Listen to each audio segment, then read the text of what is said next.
Welcome to Telugu news. నేను మీ anchor Sarath. ఇవాళ మనతో పాటు సాయి శ్రీనివాస్ రెడ్డి గారు ఉన్నారు. సార్ నమస్తే సార్. నమస్తే సార్. మీరు ప్రీ బార్ అసోసియేట్‌గా వర్క్ చేస్తున్నారు యూఎస్‌లో. అండ్ అంతేకాకుండా ఇక్కడ లా చేసెళ్ళి ఇప్పుడు అక్కడ మీరు కరెంట్‌లీ వర్క్ చేస్తున్నట్టున్నారు గదా! అవునవును సార్. అంటే అక్కడ అడ్వొకేట్‌గా ప్రాక్టీస్ చేశాను సార్. ఒక 1 ఇయర్ ప్రాక్టీస్ చేశాను. దెన్ లేటర్ ఇక్కడికొచ్చి 1 ఇయర్ మాస్టర్స్ చేసి మళ్ళీ ఇప్పుడు ఇక్కడ ప్రాక్టీస్ చేస్తున్నా సార్. ప్రీ బార్ అసోసియేట్‌గా అది సోమిరెడ్డి లా గ్రూప్ అని ఒక ఇమిగ్రేషన్ ఫర్మ్ సార్. దాంట్లో వర్క్ చేస్తున్నా. అండ్ ఇవాళ చాలా అంటే పుట్టిన హక్కు, పౌరసత్వాల గురించి, సోషల్ మీడియా వెట్టింగ్ గురించి, అలాగే చిన్న చిన్న ఏదైనా నేరాల గురించి, వాటి గురించి అక్కడ ఎలాంటి రూల్స్ అండ్ రెగ్యులేషన్స్ ఉంటాయి, గైడ్‌లైన్స్ ఏంటి అనేది మా వ్యూయర్స్ అందరికీ ఎక్స్‌ప్లెయిన్ చేయడానికి ఇవాళ మిమ్మల్ని పిలవడం జరిగింది. Thank you sir. Thank you so much. And firstly పుట్టిన హక్కు, పౌరసత్వం గురించి జనరల్లీ అమెరికాలో ఈ పౌరసత్వం గురించి అసలు ఎలాంటి రెగ్యులేషన్స్ ఉంటాయి? ఏంటి దాని గురించి ఒకసారి వివరిస్తారా సార్? యూజువల్‌గా మన తెలుగు కమ్యూనిటీకి కానీ యూజువల్‌గా జనరల్‌గా మొన్న సుప్రీం కోర్ట్ ఒక తీర్పు ఇవ్వడం వల్ల ఏమైందంటే అందరూ ఏమనుకుంటున్నారంటే పౌరసత్వ హక్కు రిమూవ్ చేసేసారు. ఇంకా పౌరసత్వ హక్కు లేదు అనుకుంటున్నారు. కానీ ఎక్కడ రిమూవ్ చేయలేదు. కోర్ట్ ఎక్కడే గాని దాని గురించి మాట్లాడలేదు సార్. కోర్టు ఒకటి చెప్పిందేంటంటే ఒక చిన్న ఫెడరల్ కోర్ట్‌కి ప్రెసిడెంట్‌ని ఆపే శక్తి లేదు. అతని పవర్‌ని ఓవర్ రీచ్ చేస్తున్నారనే దాని గురించి ఒకటి మాట్లాడడం జరిగింది. కానీ మీరందరూ చూసుకుంటారు ఈ సోషల్ మీడియాలో ఊహాగానాల ప్రకారం అందరూ ఏమనుకుంటున్నారు బర్త్ రైట్ సిటిజన్‌షిప్‌ని రిమూవ్ చేశారనుకుంటున్నారు. కానీ ఎక్కడా లేదు సార్. అంటే 14వ సవరణ ప్రకారం అసలు అంటే ఎలాంటి హక్కులున్నాయి దాని గురించి ఒకసారి వివరిస్తారా? యూజువల్‌గా ఏమైతదంటే సార్ 1900 అంటే ఆఫ్టర్ ద సివిల్ వార్ అంటే 1868 అప్పుడు ఏమైందంటే ఒక చిన్న అమెండ్మెంట్ తీసుకొని రావడం జరిగింది సార్. అదే 14థ్ అమెండ్మెంట్ అంటే 14వ సవరణ రాజ్యాంగ సవరణ. దాంట్లో ఏం చెప్తారంటే ఇక్కడ అమెరికాలో పుట్టిన ఏ ఏ పౌరుడైనా గాని ఈ నేల మీద పుట్టి వాళ్ళందరూ సిటిజన్స్ అయిపోతారు. అమెరికన్ పౌరులు అయిపోతారని చెప్పడం జరిగింది. దాని తర్వాత జరిగిన ఒక చిన్న కేస్ లాలో ఏమైతదంటే వాంగ్ కిమ్ ఆర్క్ అనే ఒక చిన్న కేస్ లాలో ఏమని చెప్తారంటే క్లియర్‌గా చెప్తారు. వాళ్ళ పేరెంట్స్ ఏ స్టేటస్ అయినా గాని అంటే వాళ్ళు F1 అయినా గాని, H1B అయినా గాని ఈవెన్ మీకు ఇంకొక షాకింగ్ న్యూస్ ఏంటి ఇల్లీగల్‌గా వచ్చి అమెరికాకొచ్చినా కానీ వాళ్ళు ఒకేళ వాళ్ళ బాబుకి గాని, లేకపోతే వాళ్ళ కూతురికి గాని ఇక్కడ జన్మనిస్తే వాళ్ళు అమెరికా పౌరులైతారని చెప్పడం జరిగింది. కానీ ట్రంప్ అధికారంలోకి వచ్చిన తర్వాత ఏమైందంటే జనవరి 22, 2025 ఒక చిన్న ఒక టర్మ్ తీసుకొని దాన్ని ఇంటర్ప్రిటేషన్ చేయడం జరిగింది. దాంట్లో ఈ 14థ్ అమెండ్మెంట్‌లో జ్యూరిస్ట్రిక్షన్ దేర్ ఆఫ్ అని ఒకటుంటది. దాంట్లో ఏమని చెప్తారంటే తిను స్వతహాగా ఇంటర్ప్రిట్ చేస్తున్నాడు. ఏమని చెప్తున్నాడంటే ఇక్కడున్న సిటిజన్స్ కానీ లేకపోతే ఇక్కడున్న గ్రీన్ కార్డ్ హోల్డర్స్ కి మాత్రం పుడితే వాళ్ళు సిటిజన్స్ అయితారు. మిగతా వాళ్ళు నాన్ ఇమిగ్రెంట్ వీసాలో ఎవరున్నా కానీ వాళ్ళందరూ పుట్టిన పిల్లలు సిటిజన్స్ కారు అని చాలా క్లియర్ గా చెప్పడం జరిగింది. మళ్ళా దాని తర్వాత వివిధ కోర్టులు ఇంజెక్షన్ పాస్ చేసిన తర్వాత సుప్రీం కోర్టు చాలా క్లియర్ గా గైడ్ లైన్స్ ఇవ్వడం జరిగింది. మేము ఎక్కడే గానీ బర్త్ రైట్ సిటిజన్షిప్ గురించి మాట్లాడడం లేదు. ఓన్లీ నేషన్ వైడ్ ఇంజెక్షన్ గురించి మాట్లాడుతున్నాము. ఇప్పుడు బర్త్ రైట్ సిటిజన్షిప్ గురించి మీరు ఒక 30 రోజులు టైం ఇస్తాం. 30 రోజుల తర్వాత నుండి మీరు ఎగ్జిక్యూటివ్ ఆర్డర్ అనేది ఇంప్లిమెంటేషన్ అయితది అని చెప్పడం జరిగింది. దీని మీనింగ్ ఏంటంటే సార్ జూలై 27, 2025 కన్నా ముందు పుట్టిన వాళ్ళందరూ అమెరికన్ సిటిజన్స్ అయితారు. దాని తర్వాత జరిగే లీగల్ కాన్సిక్వెన్సెస్ కానీ దాని తర్వాత నెక్స్ట్ అనేది కోర్టు డిసైడ్ చేయడం జరుగుతుంది సార్. ఇవన్నీ అంటే కేవలం పౌరసత్వాన్ని రక్షించడం కోసమేనా? అంటే ఇలాంటి ఇవన్నీ ఎందుకు ఫ్రేమ్ చేయాల్సొచ్చిందంటారు? యూజువల్‌గా 14థ్ అమెండ్మెంట్ ఎందుకు ఫ్రేమ్ చేయాలంటే మెయిన్ రీజన్ ఏంటంటే అప్పుడు మీరు అమెరికన్ హిస్టరీ గనుక బాగా ఆలోచించుకుంటే ఇక్కడ కొంచెం ఈ స్లేవరీ సిస్టమ్ అనేది ఎక్కువ ఉన్నది కదా సార్. మామూలుగా ఇక్కడికి రావడం గాని ఈ ఆఫ్రికన్ అమెరికన్స్ కి ఇక్కడ గాని వీళ్ళకు సిటిజన్స్ గా గాని లేకపోతే నార్మల్ ఇన్ఫీరియర్ గా కన్సిడర్ చేసేవాళ్ళు. ఈవెన్ కాన్స్టిట్యూషన్ లో చాలా క్లియర్ గా ఉంది. ఈ స్లేవ్స్ అనే వాళ్ళు ఎవరే గాని they doesn't count as a citizens of the humans. వాళ్ళంతా సెకండ్ గ్రేడ్ సిటిజన్స్ గా కన్సిడర్ చేసేవాళ్ళు. దాని తర్వాత సివిల్ వార్ జరిగినప్పుడు అప్పుడు 14థ్ అమెండ్మెంట్ అనేది ఎనాక్ట్ అయింది. దాని ద్వారా ఏమైందంటే బ్లాక్స్ ని కూడా కంప్లీట్ గా సిటిజన్స్ గా కన్సిడర్ చేయడానికి ఈ 14థ్ అమెండ్మెంట్ తీసుకొని వచ్చి అలా తీసుకొని రావడం వల్ల ఈ 14థ్ అమెండ్మెంట్ కానీ ఈ డెత్ స్క్వాడ్ కేసు కానీ ఇలా ప్రస్తుతానికి ఇలా రావడం జరిగింది. అండ్ ఇప్పుడు దాని గురించి అంటే నెక్స్ట్ టాపిక్ వచ్చేసరికి వలసల గురించి అంటే సోషల్ మీడియా వెట్టింగ్ అని అంటారు కదా! జనరల్లీ అసలు సోషల్ మీడియా వెట్టింగ్ అంటే ఏంటి? అసలు వలసల్లో దాని యొక్క ప్రాముఖ్యత ఏంటో ఒకసారి వివరిస్తారా? యూజువల్‌గా సార్ ఈ సోషల్ మీడియా వెట్టింగ్ అనేది ఇప్పుడేదో మనం అంటే ఏదో భూతంగా చూస్తున్నాము. కానీ సోషల్ మీడియా వెట్టింగ్ అనేది ఈ రోజు కాదు. ఆల్‌మోస్ట్ 2019 నుండి సోషల్ మీడియా వెట్టింగ్ అనేది ఉంది. ఈవెన్ లైక్ 2019లో వచ్చిన వాళ్ళు కూడా ఆ రోజు సోషల్ మీడియా అకౌంట్స్ వాళ్ళు ఇవ్వడం జరుగుతది. అంటే ఇక్కడికి అమెరికాకి రావాలంటే వాళ్ళ సో నార్మల్ గా పబ్లిక్ ప్రొఫైల్స్ కానీ ఈ ఇన్స్టాగ్రామ్, ఫేస్బుక్ కానీ ఇవన్నీ చెక్ చేసిన తర్వాతే వాళ్ళు మనకు వీసా కానీ ఇవన్నీ ఇవ్వడం జరుగుతుంది. సో కానీ ట్రంప్ అడ్మినిస్ట్రేషన్ గవర్నమెంట్ పాస్ అయిన తర్వాత రీసెంట్ గా చాలా స్ట్రిక్ట్ చేయడం జరిగింది. అంటే వివిధ సందర్భాల్లో మీరు చూసుకుంటారు. సో ఇజ్రాయెల్ పాలిస్తానీ ఇష్యూ గానీ, లేకపోతే హార్డ్వర్డ్ ఇష్యూ గానీ, సో ఏదో ఒక భూతంలాగా చూపించడం జరిగింది. సో ఇజ్రాయెల్ పాలిస్తాన్ ఇష్యూలో ఎవరు ఇన్వాల్వ్ అయినా కానీ, అంటే హూ ఎవర్ సపోజ్ ద పాలిస్తానీ అంటే ఈ టెర్రరిస్ట్ ఆర్గనైజేషన్స్ కి సపోర్ట్ చేసే వాళ్ళని డిపోర్ట్ చేస్తామని చాలా క్లియర్ గా చెప్పడం జరిగింది. సో వీళ్ళందరినీ కట్టేల్ చేయడానికి ఏంటంటే, ఇప్పుడు నార్మల్ గా ఎవరికైనా కానీ ఇప్పుడు సో ఒక వ్యక్తి మన దేశానికి వస్తున్నాడు అనుకుంటే వాళ్ళ గురించి ఎలా తెలుస్తుంది అంటే తన బిహేవియర్ ఏంటి, తను ఎక్కడున్నాడు అనేది సో వీళ్ళు తెలుసుకోలేరు. సో కానీ ఒకటే ఒక ప్లాట్ఫామ్ ఏంటంటే సోషల్ మీడియా ప్లాట్ఫామ్. నువ్వు ఏదైనా కానీ పర్సనల్ ఫీలింగ్స్ కానీ, లేకపోతే నువ్వు ఎలా ఉంటున్నావు, నువ్వు ఎలా బతుకుతున్నావు, సో నీకు ఏదైనా లింక్స్ ఉన్నాయా, లేకపోతే నీ హ్యాబిట్స్ ఏంటి అనేది ఈజీగా సోషల్ మీడియాలో తెలుస్తాయి. ఎందుకంటే సెర్చ్ ఇంజిన్స్ ఉన్నాయి, నువ్వు లైక్స్ కొడతావు, కామెంట్స్ చేస్తావు. ఇవన్నీ క్యాచ్ చేయడానికి చాలా క్లియర్ గా ఈ సోషల్ మీడియా వెట్టింగ్ అనేది తీసుకొని రావడం జరిగింది సార్. ఈ సోషల్ మీడియా వెట్టింగ్ ద్వారా ఏమైతుంది అంటే మనకు చాలా ప్రాబ్లం ఏంటంటే, ఫర్ ఎగ్జాంపుల్ సో దాంట్లో క్లియర్ గా ఆ కేబుల్లో ఏమని రాశారంటే, ఫర్ ఎగ్జాంపుల్ మీరు లైక్ చేసినా గానీ మిమ్మల్ని వీసా అనేది డినే చేస్తామని చెప్పడం జరిగింది. అంటే ఈ ఇంటర్ప్రిటేషన్స్ వల్ల మనకు చాలా సఫర్ అయిపోతాం మన వాళ్ళందరూ. అంటే ఫర్ ఎగ్జాంపుల్ మీరే ఉంటారు, మీరు ఫర్ ఎగ్జాంపుల్ ఎక్కడో ఒక చోట లైక్ చేసింటారు ఒక టెర్రరిస్ట్ ఆర్గనైజేషన్స్ కో, లేకపోతే రీల్ బాగుందనో, లేకపోతే ఒక సాంగ్ బాగుందనో. సో దానికి కూడా మీకు వీసా డినై చేస్తారు. అంటే ఇలాంటివి సందర్భాల్లో జరిగినప్పుడు ఇది మన హక్కులకు భంగం కలిగించేటట్టుగానే ఉంటదని నేను అనుకుంటున్నాను సార్. అయితే ఇప్పుడు ఈ సోషల్ మీడియా గురించి వస్తే లైక్ చేయడం అవ్వచ్చు, కమెంట్ చేయడం అవ్వచ్చు, ఇది ఒకవేళ వాంటెడ్లీ చేయకపోయినా ఏదైనా పొరపాటున ఇప్పుడు ఇందాక మీరు చెప్పినట్టు అలా చేస్తే ఏమన్నా వీసా రద్దు అవ్వడం కానీ ఇలాంటివి ఏమన్నా జరిగాయి అంటే ఇంతకుముందు ఏమైనా ఎగ్జాంపుల్స్ ఏమన్నా ఉన్నాయా? సార్ యూజువల్ రైట్ నో అయితే ఇప్పుడు వరకు అయితే సో మన ఒక జస్ట్ 2 వీక్స్ అయింది సార్ మనకు వీసా ఇంటర్వ్యూస్ అనేవి స్టార్ట్ అయ్యి. ఇప్పుడు వరకు అయితే అలాంటి సందర్భాలు ఎక్కడ లేవు. సో కానీ అలాంటి సందర్భాలు ఉన్నా వాళ్ళు చెప్పే పరిస్థితుల్లో లేరు. సో జస్ట్ మనకు 221G అని ఒక చిన్న పేపర్ ఇచ్చేసి మీకు వీసా డినై అయిందని ఇంటికి పంపించేస్తారు. సో అక్కడ మనం దేని వల్ల మనకు రిజెక్ట్ అయింది అనేది అయితే ఎక్కడ మనకు తెలిసే రైట్ కానీ, లేకపోతే తెలిసే ఆ సమయం కానీ ఉండదు. ఇప్పుడు రైట్ నో అంతా ఏంటంటే సార్, ఇప్పుడు యూజువల్ గా మీకు ఇన్స్టాగ్రామ్ మామూలుగా ప్రైవేట్ పెట్టుకుంటారు. అంటే ఎందుకంటే మీకు ఒక లిమిటెడ్ ఫ్రెండ్స్ ఉంటారు, ఒక 10 మంది 20 మంది ఫ్రెండ్స్ ఉంటారు. సో వాళ్ళకి తెలిసేటట్టుగానే మీరు ఏదైనా మీ పోస్టింగ్స్ కానీ మీ రైటింగ్స్ కానీ ఇవన్నీ చేస్తారు. ఇప్పుడు దానికి కూడా ఏమంటున్నారంటే, సో అది కూడా మీరు పబ్లిక్ పెడితేనే మీకు వీసా ఇస్తాము, లేకపోతే డినే చేస్తాము అని చాలా సందర్భాల్లో అట్లా నడుస్తుంది. అంటే ఇప్పుడు కొన్ని ప్రైవేట్ విషయాలు కూడా ఉంటాయి. సో అందరికీ ఉంటాయి, ప్రైవేట్ లైఫ్ లో ఉండాలి, సో మనం పబ్లిక్ గా అందరికి తెలియని అవసరం లేదు అని. అవి కూడా పబ్లిక్ పెట్టుకోవడం వల్ల సో మనకు ఆ స్వేచ్ఛ అనేది ఎక్కడ ఉంటుంది అని కూడా ఒకసారి ఆలోచించుకోవాలి సార్ మనం.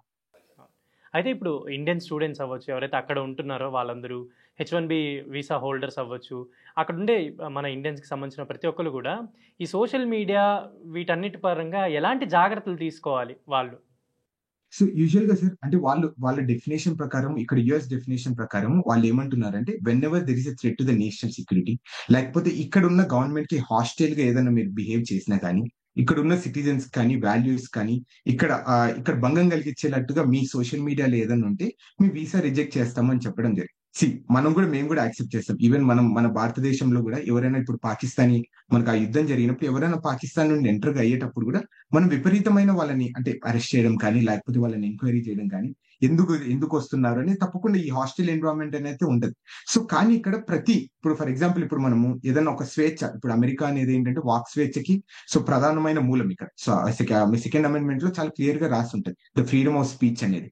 సో దాన్ని కర్టైల్ చేయడానికి ఇప్పుడు ఫర్ ఎగ్జాంపుల్ ఇప్పుడు నాకు ఒక చిన్న పాలసీ నచ్చలేదు, సో నేను ట్రంప్ గురించి కానీ లేకపోతే యుఎస్ గవర్నమెంట్ గురించి మనం దానికి పెట్టినంతప్పుడు కూడా మన వీసా రిజెక్ట్ అయిపోతే మాత్రం ఇంకా ఆ స్వేచ్ఛ అనేది ఉండదు సార్. అంటే ప్రస్తుతానికైతే ద ప్రికాషనరీ స్టెప్స్ అంటే, సో మీరు ఏదన్నా కానీ లైక్ చేసినా కానీ, లేకపోతే ఈ నేషనల్ సెక్యూరిటీ కానీ ట్రంప్ అగేన్స్ట్ గా కానీ, లేకపోతే యుఎస్ గవర్నమెంట్ పాలసీస్ కానీ ఏది అగేన్స్ట్ గా చేసినా కానీ మాట్లాడినా కానీ, సో యూ ట్రై టు అంటే ఇప్పుడు నెక్స్ట్ నుండి కొంచెం తగ్గడం చాలా బెటర్. సో అట్లనే ఇంకొకటి ఏంటంటే, సో ఎక్కడే కానీ మీరు చేసిన తర్వాత మీరు అదే పనిగా డిలీట్ చేయడం కానీ, సో కావాలని ఇప్పుడు ఫేస్బుక్ లో డిలీట్ చేసింటే ఇన్స్టాలో ఉంటుంది. సో దాని తర్వాత ఏమైతుంది అంటే నువ్వు ఒక క్రైమ్ చేసినట్టుగా వాళ్ళు ఫీల్ అయిపోయి మోరల్ టర్పిట్యూడ్ గా ఫీల్ అయిపోయి వాళ్ళు మళ్ళీ మన వీసా రిజెక్ట్ చేయడం జరుగుతుంది. So you be careful. అంటే మనం ఎక్కడే కానీ మన ఇండియన్స్ యూజువల్గా ఎవరే కానీ ఈ నేషనల్ సెక్యూరిటీ కానీ ఈ టెర్రరిస్ట్ ఆర్గనైజేషన్స్ కానీ సపోర్ట్ చేసే పరిస్థితి అయితే లేదు. So I think as of now we don't need to worry. So ఇనిషియల్గా కానీ ఏదైనా ఇన్సిడెంట్ జరిగినప్పుడు మనం వెంటనే రియాక్ట్ అవ్వకపోవడం మంచిది అంటారు, సోషల్ మీడియా పరంగా కానీ ఇంకేదైనా ఇతర ఇష్యూస్లో, అంతే కదా? అంతే అంటే సార్ ఇప్పుడు అంటే my point is one thing sir. So మనం ఫర్ ఎగ్జాంపుల్ నేను ఒక F1 వీసా మీద వచ్చాను. F1 వీసా మీద వస్తే నా పని ఏంటి, నేను చదువుకోవాలి అంతే. సో మేబీ లైక్ నువ్వు మాట్లాడొచ్చు. నువ్వు దేని ఎక్కడ సిటిజన్? సో నువ్వు ఇండియన్ గవర్నమెంట్ లేకపోతే ఇండియన్ తీసుకున్న పాలిసీస్ గురించి మీరు మాట్లాడు. సో మనం ఇక్కడ సిటిజన్ కానప్పుడు, లేకపోతే మనం ఇక్కడ బెనిఫిషరీస్ కానీ, లేకపోతే మనం ఇక్కడ వలసవాదులు వచ్చేసి మనం ఇక్కడ చదువుకోవడానికి వచ్చినప్పుడు, సో మనం ఎందుకు అమెరికా గురించి కానీ, అమెరికా పాలిసీస్ గురించి, ఇక్కడ జరుగుతున్న పరిస్థితుల గురించి మనం ఎందుకు క్రిటిసైజ్ చేయాలని కూడా ఒకసారి మనం ఆలోచించుకోవాలి. సో మన దేశంలో ఎన్నో సమస్యలు ఉన్నాయి. ఫస్ట్ దాని గురించి మనం పోరాడాలి. మళ్ళీ దాని తర్వాత దీని గురించి మాట్లాడాలి. అండ్ అంతేకాకుండా చాలా మందికి ఉన్న డౌట్స్ ఏంటంటే ఏదైనా చిన్న చిన్న నేరాలు అంటే తెలిసి తెలియక చేసిన నేరాలు అనుకోవచ్చు. అసలు దీనికి సంబంధించి అంతేకాకుండా డిపోర్టేషన్ అంటే ఏంటి? అసలు దాని గురించి ఒకసారి వివరిస్తారా? సో యూజువల్ గా డిపోటేషన్ అంటే ఏం లేదు సార్. ఇక్కడ ఇల్లీగల్ గా ఎవరైనా వచ్చినా కానీ వాళ్ళని ఒక సివిల్ ప్రొసీడింగ్స్ ద్వారా ఈ దేశం నుండి వాళ్ళ దేశానికి పంపించేదే ఈ డిపోటేషన్ సార్. అంటే మామూలుగా అంటే వీళ్ళు ఇక్కడికి వచ్చిన తర్వాత వీసా స్టేటస్ ని వైలేట్ చేసినా గానీ, సో లేకపోతే ఒక చిన్న చిన్న క్రైమ్స్ చేసినా గానీ, లేకపోతే ఇల్లీగల్ గా ఇక్కడికి వచ్చినా గానీ వాళ్ళందరినీ వాళ్ళ సొంత దేశాలకు పంపించడం ప్రాసెస్ ని డిపోటేషన్ అంటారు. So that's not new. అంటే ఎన్నో సంవత్సరాల నుండి అది నడుస్తూనే ఉంది. సో కానీ ట్రంప్ వచ్చిన తర్వాత ఏమైందంటే తను ఒక టార్గెట్ పెట్టుకోవడం జరిగింది. నేను ప్రతి సంవత్సరానికి మినిమం ఒక 1 మిలియన్ పీపుల్ ని నేను డిపోర్ట్ చేయాలి అనేది ఒక తను మోటివ్ పెట్టుకున్నాడు కాబట్టి, సో మనకి ఈ డిపోర్టేషన్ గురించి మనం ఎక్కువ న్యూస్ లో రావడం కానీ, ఎక్కువ ఈ సోషల్ మీడియాలో చక్కర్లు తిరగడం కానీ అదే కారణం సార్. అండ్ చాలా మందికి అంటే ఇండియన్స్ ఎక్కడన్నా జనరల్ కొంత ఫ్యూ పీపుల్కి ఏంటంటే డ్రింక్ హ్యాబిట్ ఉంటుంది. అంటే అది లైఫ్ స్టైల్ అవ్వచ్చు, ఏదైనా కొంతమంది వర్క్ స్ట్రెస్ పోగొట్టుకోవడానికి అలా డ్రింకింగ్ హ్యాబిట్ ఉంటుంది. సో ఈ డ్రంక్ అండ్ డ్రైవ్ జనరల్లీ ఎక్కువ ఇక్కడైతే జరుగుతుంటాయి, డ్రంక్ అండ్ డ్రైవ్స్ జరుగుతుంటాయి. అసలు అక్కడ ఎలా ఉంటాయి డ్రంక్ అండ్ డ్రైవ్స్ కానీ? ఒకవేళ అలా చేసినప్పుడు అక్కడ దొరికిన ఎలాంటి యాక్షన్స్ ఉంటాయి వాళ్ళ మీద? సో యూజువల్ గా సార్ అంటే ఈ డ్రంక్ అండ్ డ్రైవ్ అనేది చాలా సీరియస్ అఫెన్స్ సార్. మన ఇండియాలో మనం ఏదో న్యూస్ ఛానల్స్ లో చూసి, లేకపోతే రీల్స్ లో చూసి, అంటే పోలీసులతో వాదిస్తుంటారు. అంటే నేను అది ఇది అని. సో ఇక్కడ అట్లాంటిది ఏమి ఉండదు. సో ఇండియాలో మేబీ లైక్ అంటే ఇంకా డిఫరెంట్ సినారియో ఉంది. సో ఇక్కడ డ్రంక్ అండ్ డ్రైవ్ అనేది చాలా మోరల్ టర్పిట్యూడ్ కన్నా ఘోరమైనది ఈ క్రైమ్ సార్. ఇక్కడ ఏంటంటే ఇప్పుడు మీరు ఏదైనా మందు తాగి మీరు కారు తోలి మీకు ఏదన్నా జరిగితే మీకేం ప్రాబ్లం లేదు. మీ ఫ్యామిలీ సఫర్ అవుతుంది. సో తాగడం వల్ల మీరు పక్కన వాళ్ళని హాని చేస్తున్నారు. అది మన వాళ్ళకి ఎవరికి అర్థం కావడం లేదు. సో తాగి యాక్సిడెంట్ చేసిన తర్వాత పక్కన వాళ్ళని చెప్పే హక్కు మీకు ఎవరు ఇచ్చారు? సో ఆ హక్కు ఎవరు ఇవ్వలేదు. అందుకు ఇక్కడ చాలా సీరియస్ గా తీసుకుంటారు. ఈ డ్రింకింగ్ అండ్ డ్రైవింగ్ అనేది ఏంటంటే సార్, ఇప్పుడు అది నీ మోరల్ క్యారెక్టర్ ని కానీ, నీ పర్సన్ క్యారెక్టర్ ని కానీ డిఫైన్ చేస్తుంది. సో ఆ డెఫినేషన్ లోనే చాలా క్లియర్ గా ఉంది మోరల్ టర్పిట్యూడ్ అంటే. నీ క్యారెక్టర్ ని డిసైడ్ చేసేది. సో లేకపోతే నువ్వు నీ బానిస అయిపోయింటావు మందు తాగి. సో అలాంటి క్రైమ్స్ అనేది తప్పకుండా ఎవరికైనా ఎంకరేజ్ చేయరు. ఇక్కడ చాలా సీరియస్ అఫెన్స్. ఇప్పుడు మనం చాలా మంది విద్యార్థులు కూడా మీరు లాస్ట్ టైం ఏప్రిల్ లో చూసింటారు. ఈ సెడిస్ టర్మినేషన్స్ అయ్యాయి, వీసా రివోకేషన్ అయ్యాయి మన భారతీయులు ముఖ్యంగా సుమారు 3,000 మంది. సో దాంట్లో మెజారిటీ ఆఫ్ దెమ్ సుమారు 500 మంది డ్రంక్ అండ్ డ్రైవ్. సో మన వాళ్ళకి తెలిసి చేస్తున్నారా, లేకపోతే ఇండియాలో రీల్స్ చూసి ఈ డ్రంక్ అండ్ డ్రైవ్ అనేది ఒక ఫ్యాషన్ గా చేస్తున్నారు అనేది అర్థం కావడం. సో కానీ ఇప్పుడు మాత్రం మన తెలుగు కమ్యూనిటీ వాళ్ళు కానీ, లేకపోతే మన పేరెంట్స్ కానీ, సో చాలా క్లియర్ గా డిఫైన్ చేసి ఉండాలి వాళ్ళ పేరెంట్స్ కి. మీరు తాగితే ఇంట్లో తాగండి. So you are right to drink. So after 21. So మరి ఎవరు ఆపలేదు. గవర్నమెంట్ కూడా చాలా క్లియర్ గా చెప్తుంది 21 సంవత్సరం తర్వాత మీరు తాగండి, మాకేం ప్రాబ్లం. సో కానీ ఎక్కడ తాగాలి? మీరు ఇంట్లో కూర్చుందా లేకపోతే బార్కి వెళ్తారు? సో అట్లని మీరు బండి తీసుకొని వచ్చి వేరే వాళ్ళకి హాని కలిగించేటట్టుగా ఉంటే తప్పకుండా ఇది డిపోర్టబుల్ క్రైమే సార్. అండ్ అంతేకాకుండా ఏదైనా చిన్న చిన్న నేరాలు కానీ, షాప్ లిఫ్టింగ్ కానీ, ఇలా ఏదైనా కొంచెం చిన్నది ఏదైనా పొరపాటున చేసినా, అంటే నేను ఈ మధ్య ఒక న్యూస్ విన్నాను. యాక్చువల్లీ అది ఎంతవరకు కరెక్టో నాకు తెలీదు. ఒక చిన్న పాపని జస్ట్ అలా బాగుందని చెప్పి ఇలా పట్టుకొని ఇలా ముద్దు పెట్టుకున్నాడని, చిన్న పాపని ఒక I think around 32 years some person ఎవరు ఇట్లా జస్ట్ మన ఇండియాలో జనరల్లీ బాగుంటే ఒక అమ్మాయిని అంటే చిన్న పాపని ఎవరైనా ముద్దొస్తే మనం ముద్దు చేస్తూ ఉంటాం జనరల్లీ, బుగ్గలు పట్టుకోవడం ఇలా. సో అలాంటిది కూడా ఒక క్రైమ్ అవుతుంది అని చెప్పి నేను రీసెంట్గా విన్నాను. అది ఎంతవరకు నిజం?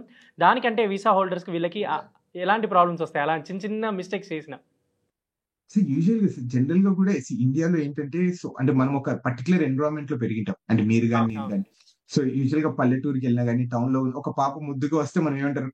సో బుగ్గలకి వెళ్ళి హాయ్ చెప్పడం కానీ, ఒక షేక్ హ్యాండ్ ఇవ్వడం కానీ ఇదంతా జరుగుతుంది. ఇండియాలో కూడా ఎప్పుడైనా కానీ సో బిలో 5 ఇయర్స్ కానీ, లేకపోతే బిలో 7 ఇయర్స్ కానీ ఒక చిన్న పాప వాళ్ళ పేరెంట్స్ పర్మిషన్ లేకోకుండా మనం టచ్ చేసినా, వాళ్ళకి హాయ్ చెప్పినా గానీ అది it's against the privacy sir.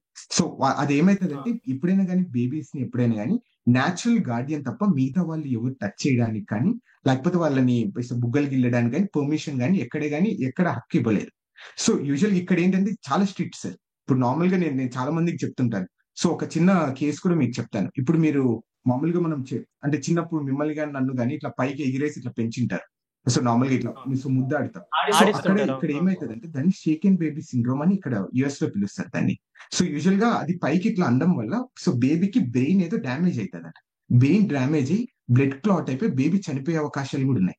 ఇక్కడ ఇప్పుడు కూడా ప్రస్తుతానికి సుమారు 20 సంవత్సరాలు జైలు శిక్ష అనుభవించే వాళ్ళున్నారు. ఎవరు? ఎవరో గాదు. అంటే బయట వ్యక్తులు గాదు. వాళ్ళ సొంత పేరెంట్స్.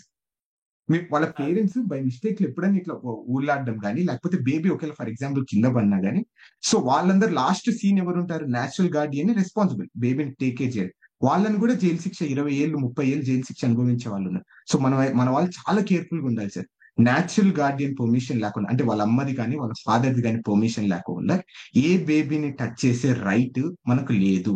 ఎంత ముద్దొచ్చినా గాని మీరు దూరంగా ఉండేసి నవ్వుకొని వెళ్ళిపోండి తప్ప వాళ్ళని టచ్ చేయడానికి వెళ్తే మాత్రం సో మీరు తప్పకుండా శిక్ష అనుభవించాల్సిన పరిస్థితి అయితే ఉంటది.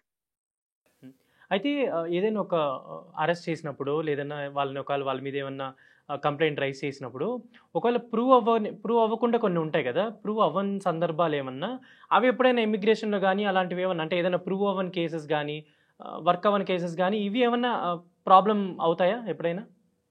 ఇమిగ్రేషన్‌లో గానీ ఎప్పుడైనా ప్రూవ్ అవ్వని cases? Yes sir. Yes sir. So చాలా మంచి క్వెషన్ సార్. ఇప్పుడు రైట్ నౌ ఏమైతుందంటే సార్, ఈ ఇమిగ్రేషన్ స్టేట్ డిపార్ట్‌మెంట్ సార్. యూజువల్‌గా మనకు క్రైమ్ అనేది కూడా మనం ఎక్కడే గాని యూనియన్ గవర్నమెంట్ మన ఇండియాలో చూడదు. ఓన్లీ మన స్టేట్ గవర్నమెంట్స్ ఇప్పుడు తెలంగాణ స్టేట్ గవర్నమెంట్ కానీ, ఆంధ్రప్రదేశ్ స్టేట్ గవర్నమెంట్ కానీ మనం ఏదైనా క్రైమ్ చేస్తే వాళ్ళ పోలీసులు చూస్తారు. సేమ్ ఇక్కడ కూడా ముందు నుండి అలానే ఉండేది. ఇప్పుడు రైట్ నౌ ఏమైందంటే సార్ మన ఇమిగ్రెంట్స్‌కి మళ్ళా ఫెడరల్ గవర్నమెంట్ ఈ ఇమిగ్రేషన్‌కి లేకపోతే మనం స్టేట్ గవర్నమెంట్‌కి మనం ఏదైనా క్రైమ్ చేసిన తర్వాత ఇక్కడ ఏంటంటే ఒక చిన్న చిన్న క్రైమ్స్ కూడా ఫింగర్ ప్రింట్స్ తీసేసుకుంటారు. నువ్వు తప్పు చేసావా, కరెక్ట్ చేసావా అని సెకండరీ. ఫింగర్ ప్రింట్స్ తీసుకుంటే ఏమైతది వాళ్ళ డేటా బేస్‌లోకి వెళ్ళిపోతాయి. నువ్వు రిలీజ్ శిక్ష అయిపోతది. అనుభవించావా, లేకపోతే నువ్వు బయటకొచ్చావా అనేది కన్సిడర్ చేయకుండా సో డైరెక్ట్‌గా ఇమిగ్రేషన్ స్టేటస్‌ని రివోక్ చేసేస్తున్నారు. ప్రతి చిన్న క్రైమ్‌కి సార్ ఒక్కసారి మీరు ఫింగర్ ప్రింట్స్ ఇచ్చారు అనుకుంటే మాత్రము అది F1 వీసా వయలేషన్సే అయితాయి ఇది. సో దాని ద్వారా మీ వీసా రివోక్ అయ్యే అవకాశం ఉంటది. అండ్ మీరు ఇందాక క్వెషన్ అడిగారు. సో అంటే మనం అసలు కొన్ని తప్పుడు ఫాల్స్ కేసెస్ కూడా ఉంటాయి. ఆ టైంలో ఏం చేయాలంటే మన చేతుల్లో ఏం లేదు సార్. మనం ఒక చిన్న కేస్‌లో గాని అట్‌లీస్ట్ మనం స్పెక్టేటర్‌గా మనం చూస్తే కానీ మనము దాంట్లో ఒకేళ కేస్‌లో ఉండి మన ఫింగర్ ప్రింట్స్ ఇస్తే మాత్రం మన వీసా రివోక్ అయిపోతది. మనం చాలా కేర్‌ఫుల్‌గా ఉండాలి సార్. వాళ్ళు చాలా క్లియర్‌గా డిఫైన్ చేస్తున్నారు వాళ్ళు. సో వీసా అనేది ప్రివిలేజ్. ఇది రైట్ కాదు. మీ హక్కు కాదు. మీ జన్మ హక్కు కాదు. మీరిక్కడికొచ్చింది దేనికి చదువుకోవడానికి. చదువుకోండి తప్ప మిగతా పనులు ఏది చేసినా గాని మీ వీసా రివోక్ చేస్తామంటున్నారు. హ్మ్. అండ్ రీసెంట్‌గా ఒక న్యూస్ ఏంటంటే హెచ్-1బీ వీసా ఆహ్, హోల్డ్ చేస్తున్నారనో లేదంటే అంటే ఇక్కడ ఒక 60 డేస్ ఉన్న వాళ్ళని క్యాన్సిల్ చేస్తున్నారనో ఇలా చాలా వైరల్ అవుతున్నాయి. హెచ్-1బీ వీసాస్ గురించి రద్దు చేస్తున్నారని చెప్పి. అసలేంటంటే ఇక్కడ ఒక 60 డేస్ కన్నా ఎక్కువ ఉన్న వాళ్ళవి కూడా రద్దు చేశారని రీసెంట్‌గా వైరల్ కూడా అయింది. సో దాని గురించి ఏంటంటే ఎలాంటి సందర్భాల్లో హెచ్-1బీ వీసాల్ని రద్దు చేస్తుంటారు? యూజువల్‌గా సార్ అంటే రివొకేషన్ అనేది మామూలుగా ఎవరికైనా గాని జనరల్‌గా ఏంటి అంటే మనకు జనరల్‌గా తెలిసిండేది ఏంటంటే ఇప్పుడు ఒకసారి నువ్వేదన్నా ఫ్రాడ్ చేసో, మిస్‌రిప్రజెంటేషన్ చేసో లేకపోతే నీకేదన్నా కోవిడ్ వచ్చో లేకపోతే అంటే అట్లాంటి కోవిడ్ అయిన మారణాంతకర వ్యాధొచ్చో లేకపోతే ఇక్కడ నేషనల్ సెక్యూరిటీ ఒక 5, 6 కండిషన్స్ ఉంటాయి సార్. అంటే అది ఏ దేశానికైనా కండిషన్స్ ఉంటాయి. సో కానీ ఇక్కడ ఏందంటే ఇమిగ్రేషన్ అండ్ నేషనాలిటీ యాక్ట్‌లో ఒక సెపరేటమైన హక్కులిచ్చారు. ఈ port of entry officers. So మనం అమెరికా నుండి ఇట్లా లోపలికి రావాలంటే తప్పకుండా పోర్ట్ ఆఫ్ ఎంట్రీ ఆఫీసర్ మనకి స్టాంప్ వేస్తేనే మనం లోపలికి రాగలం. అక్కడ వాళ్ళకి సెపరేట్‌గా హక్కులు ఇవ్వడం జరిగింది. సో దాంట్లో ఏంటంటే ఫేషియల్లీ లెజిటిమేట్ డెసిషన్ అని ఉంది. సో దాన్ని ఎక్కడ డిఫైన్ చేయలేదు. అంటే ఏంటంటే దాని మీనింగ్ ఏంటి పోర్ట్ ఆఫ్ ఆఫీసర్‌కి నువ్వు ఒకేళ దొంగ అని వాడికి ఒకేళ అనిపించింది అనుకోండి. వాడు నిన్ను వీసా రివోక్ చేసే రైట్ వాడికి ఇచ్చేసారు. సో అట్లాంటి హక్కు ఇవ్వడం జరిగింది. సో అందుకే మన వాళ్ళు చాలా కేర్‌ఫుల్‌గా ఉండాలి. ఈ 60 డేస్ విషయంలో గాని ఇప్పుడు అంటే నా కన్సర్న్స్ కూడా నేను కూడా ఒక చిన్న ఆర్టికల్ రాయడం జరిగింది దీని గురించి. సో అంటే 60 డేస్ ఇప్పుడు కొన్ని సార్లు ఫర్ ఎగ్జాంపుల్ నేను ఇండియాలో దిగుతానే మనకేదైనా లేకపోతే మనకు కావాల్సిన వాళ్ళు ఎవరైనా గాని చనిపోవడం జరిగింది. సో మనం ఒక 2, 3 మంత్సో, 4 మంత్సో ఉండాలి అన్ని కార్యక్రమాలు ఎక్స్‌టెండ్ చేసుకొని. అయితే. సో వాళ్ళ పరిస్థితి ఏంటి అనేది కూడా అర్థం కావడం లేదు. 60 డేస్ కన్నా ఎక్కువ ఉన్నారంటే తప్పకుండా మేబీ లైక్ ఎమర్జెన్సీ సిట్యుయేషన్. పాపం సార్ వాళ్ళకి కూడా ఆల్‌మోస్ట్ లైక్ ఆ ముగ్గురికి కూడా వీసా రివోక్ అయ్యే వాళ్ళకి కూడా ఒక ఎమర్జెన్సీ లెటర్స్ కానీ లేకపోతే వాళ్ళ పేరోల్స్ కానీ, ఎంప్లాయీ రిలేషన్‌షిప్ కానీ అన్ని ఉన్నా కానీ వాళ్ళ వీసా రివోక్ చేయడం జరిగింది. సో ఎందుకు అంటే పోర్ట్ ఆఫ్ ఎంట్రీ ఆఫీసర్ నాకు ఫేషియల్లీ లెజిటిమేట్ నేను డెసిషన్ తీసుకుంటున్నాను. మీ వీసా రివోక్ చేస్తామని చెప్పడం జరిగింది. సో అందుకే ఈ 60 డే రూల్ అనేది ఎక్కడ లేదు సార్. మళ్ళీ కూడా క్లారిటీ ఇస్తున్నాను. ఇమిగ్రేషన్ అండ్ నేషనాలిటీ యాక్ట్‌లో గాని లేకపోతే ఇక్కడ వీళ్ళిచ్చిన ఎగ్జిక్యూటివ్ ఆర్డర్స్ కానీ లేకపోతే వీళ్ళిచ్చిన కేబుల్ ఆర్డర్స్‌లో గాని ఎక్కడ 60 డేస్ అనేది లేదు.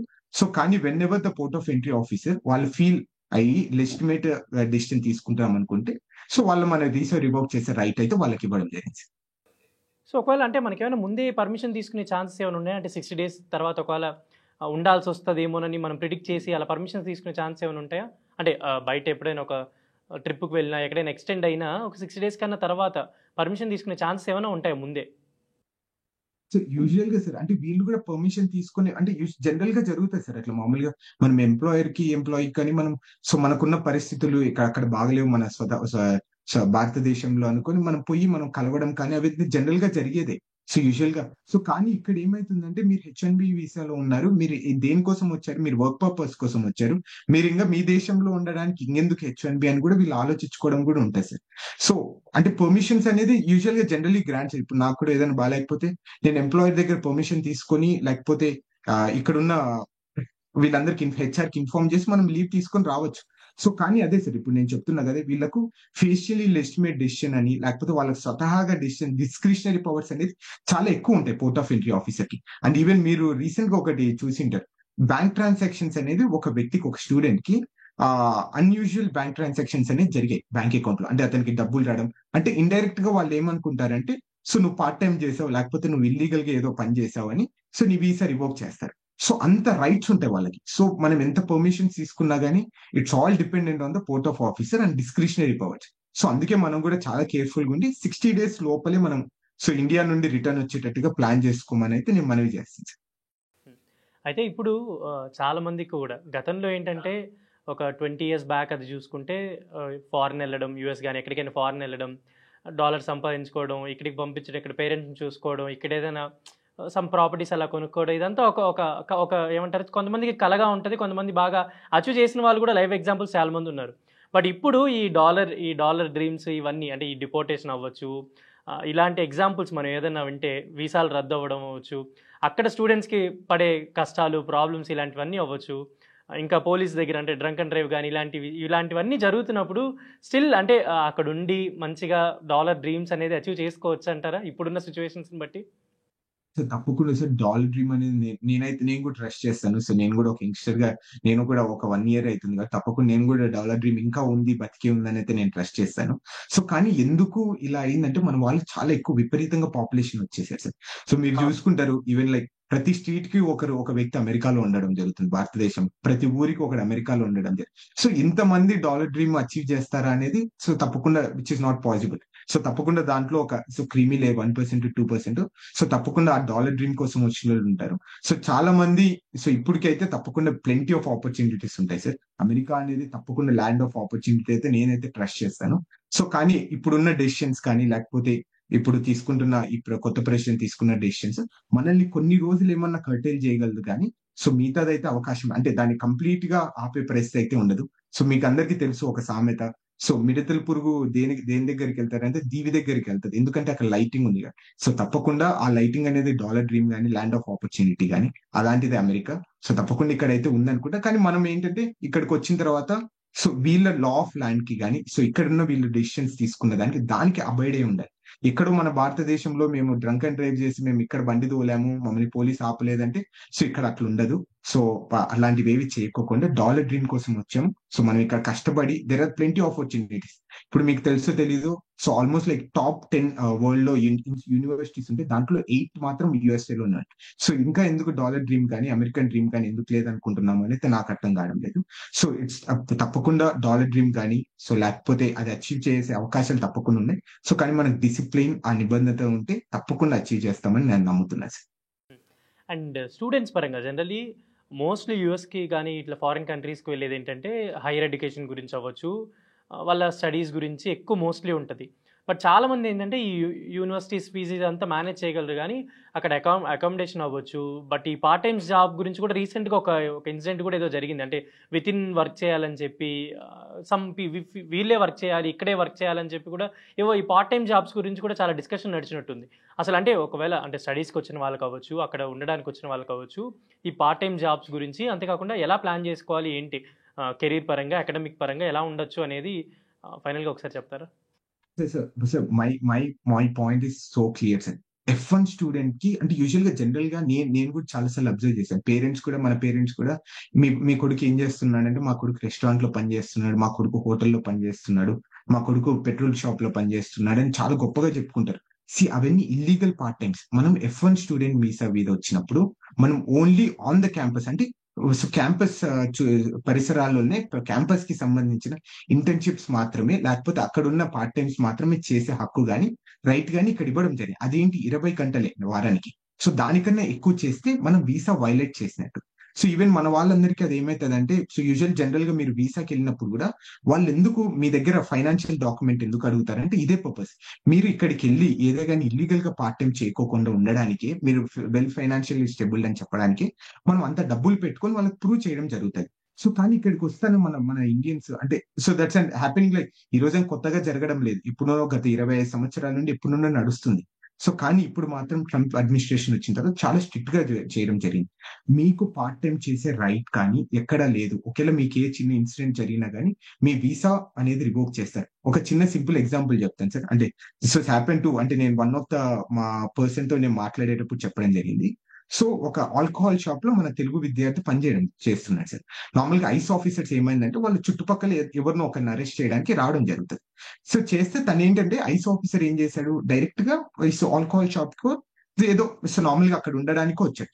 అంటే బయట ఉంటే, సో ఈ తెలుగు విద్యార్థి ఏం చేశాడు, నన్నేమన్నా అరెస్ట్ చేయడానికి వచ్చాడా అనుకుని ఇతను సార్ ఆఫీసర్ నేను తప్పు చేశాను, నన్ను క్షమించాను అని అడిగాడు. సో యూ కెన్ అండర్స్టాండ్ అంటే ఎందుకు ఆ మాట అడిగాడు. ఎందుకంటే మనం ఇల్లీగల్ గా పార్ట్ టైం చేసాం కాబట్టి ఆ మాట అడిగాడు. సో అందుకు మన విద్యార్థులు చాలా కేర్ఫుల్ గా ఉండాలి. ఆన్ ద క్యాంపస్ అంటే ఇప్పుడు క్యాంపస్ చుట్టూ పరిసరాల్లోనే మీకు పనిచేసే హక్కు ఉంటది. అట్లనే యూనివర్సిటీ పర్మిషన్ తీసుకొని మీరు పార్ట్ టైమ్స్ చేయాలి. మిగతా ఏ పార్ట్ టైమ్స్ చేసినా కానీ ఈ రోజు కాకపోయినా రేపు తప్పకుండా దొరికినప్పుడు మీ వీసా కానీ సెవీస్ అనేది రివోక్ అవుతుంది అని అయితే నేను చెప్తున్నాను. ఫైనలీ సాయి శ్రీనివాస్ రెడ్డి గారు, థ్యాంక్ యూ ఫర్ జాయినింగ్. అంటే ఇలాంటి మంచి మంచి డౌట్స్ గురించి వాళ్ళకి వచ్చే, అంటే జనరల్ ఇక్కడున్న వాళ్ళకి అక్కడ మనం చూసే వరల్డ్ ఏంటనేది తెలీదు. మీరు అక్కడే ఉండి వాళ్ళకి హెల్ప్ఫుల్గా అండ్ అంతేకాకుండా మిమ్మల్ని అప్రోచ్ అవ్వాలంటే ఎలా ఏంటి అండ్ వాళ్ళకి ఒక గైడెన్స్ ఏమన్నా ఇవ్వగలరా? తప్పకుండా సార్. అంటే బేసిక్ గైడెన్స్ అంటే ఎడ్యుకేషనల్ గైడెన్స్ కానీ what ever it may be, even like so నేను ఒక ప్రస్తుతానికి అటార్నీ దగ్గర కూడా వర్క్ చేస్తున్నాను. దాని పేరు సోమిరెడ్డి లా గ్రూప్ అని. సో తప్పకుండా ఒకేలా ఏదన్నా కానీ సో నా తరపున మన తెలుగు కమ్యూనిటీకి ఏదన్నా సహాయం కావాలన్నా కానీ సో ఒక లిమిటెడ్ సో పీపుల్ కానీ లేకపోతే సో బ్రాడ్ ఏదైనా ఒక ఇష్యూ వచ్చినా కానీ సో మేము తప్పకుండా ముందుంటాం. మమ్మల్ని రీచ్ అవుట్ కావాలనుకుంటే సింపుల్ గా నా పేరు భూమిరెడ్డి సాయి శ్రీనివాస్ రెడ్డి అని సో ఫేస్బుక్ కానీ లేకపోతే ఇన్స్టాగ్రామ్ లో కొట్టి అక్కడ కాంటాక్ట్ డీటెయిల్స్ చాలా క్లియర్ గా ఇవ్వడం జరిగింది. So you can reach out to me the mail కానీ నా ఫోన్ నెంబర్ కానీ అక్కడే ఉంది. So you can do that. So మా క్యాపబిలిటీలో ఏది ఉన్నదో మా సాయశక్తిలో మేము ఏం మీకు సహాయం చేయగలమో అంతవరకు ఫ్రీగా చేయడానికి కూడా మేము సిద్ధంగా ఉన్నామని అయితే కోరుకుంటున్నాను. యా, థ్యాంక్ యూ అండి. Thank you so much for joining. Thank you.